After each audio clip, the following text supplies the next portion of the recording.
So I think there's this little magic that goes around when you're 16 or 17 when the idea of clubbing comes. And for somebody who's done it twice when they were 17, I can honestly say that the experience was pretty crazy. And I know Superwoman did a video similar to this, but hey, this is the Cushionations version. So let me tell you guys about the time I went underage clubbing. This story involves my two friends Shiny and Omelet, and no, I'm not going to be using real names because, you know, the internet is sneaky. And this story also involves a couple other people, so let's get right into it. So one day I walk into this lounge that my boy Shiny's older brother owns alongside his friends. As soon as I walk in, everyone's talking about Bob and his girlfriend Megan and how we should celebrate their birthday. So then my boy Josh suggests, yo, we should go clubbing in Atlantic City. Now, if I wasn't so wrapped up in the idea of actually going clubbing, I would have realized me, Shiny, and Omelet, we're all underage. So then I asked my boy Josh, like, yo, bro, how are we gonna get in? Josh then smiles at me and then says, don't worry about it. I look at Josh and I say, alright, let's do it. So 1 week passes by, it's their birthday, and I just say to myself, yo, I gotta get ready. So the first thing I do is I hop into my car, I go to the barbershop, my boy Bryce gives me the dopest cut ever. I then look at Bryce and I'm like, dude, you made me look amazing. Bryce is like, for sure, man, you go out there and have fun tonight. So I go home, I quickly take a shower, and I realize I don't have a shirt to wear at the club. So I go to the mall, I pick out this black button up, and I leave. Once I get home, I create the dopest outfit. I had a black button up, red pants, and black dress shoes. Like your boy was looking super fly. So 2 hours passes by and my friends are outside my house ready to pick me up. So I get in the car, we start bumping music for 2 hours. I look outside my window and I see our hotel and I'm like, damn, this looks beautiful. So what we do is we quickly park the car, we go inside, we check in. My friend sneaks in like 5 bottles, alright? This guy used to work at a liquor store, so that's how we got the hookup. And even though we had 5 bottles, the most important bottle was the Blue Label because it was the most expensive. Everybody wanted a shot of it, and it was meant for the birthday boy and birthday girl.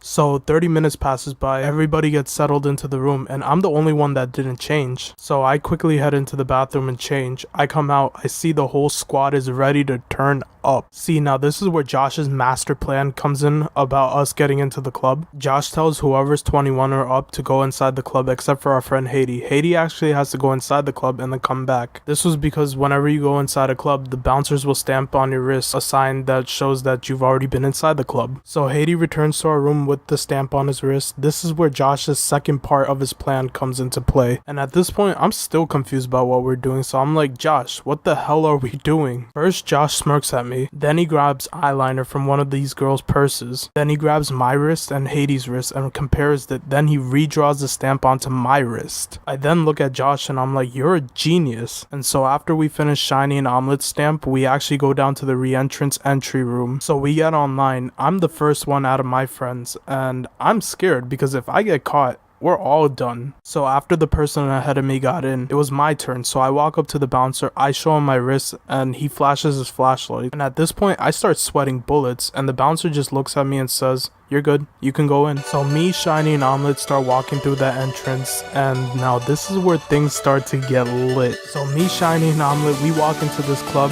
we see all our friends dancing on the dance floor, we join them. Haiti sees us, and then he starts screaming for joy. So we start dancing with the squad. I look at Shiny, and Shiny's that type of guy that never dances, but I look at him and he's turned up. I then look at Omelet, and he has his phone in his hand taking a Snapchat of him dancing in the club, and he wrote in the caption, it's duckin' lit. So I continue dancing with my friends. I look on top, and I see Megan on top of a table dancing with a sign that says birthday girl on it. I'm like, no. And after 2 hours of dancing with my friends, I finally get lost because the club got so packed and me and my friends actually end up getting separated. And so as I try to find them, I end up bumping into this cute girl. She looks at me, I look at her, she smiles at me, and things start to get a little freaky. So first she turns around, then she puts her hands on her knees, then she starts twerking on me, and I'm just like, oh my gosh. Like, you don't know what was going on through my head that moment. And I was 17 at the time. This girl was probably like 21. And I'm just like, alright, I'ma grind back. And after 20 minutes of dancing in the club with this girl, I look to the corner of my eye and I see Shiny getting into a fight with this random guy at the club.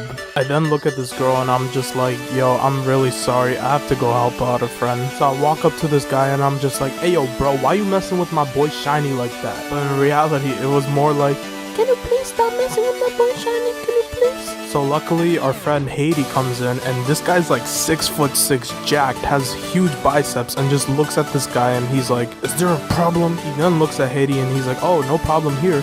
I'll just buy your friend a new shot. And the night ends up with us going back into our room, tired as hell. We sleep for like 5 hours and then we end up going to Denny's in the morning. So after we were done eating, we left Denny's, we went to our cars, and then after we just said goodbye to AC. In that car ride, I said to myself, clubbing, I gotta go again.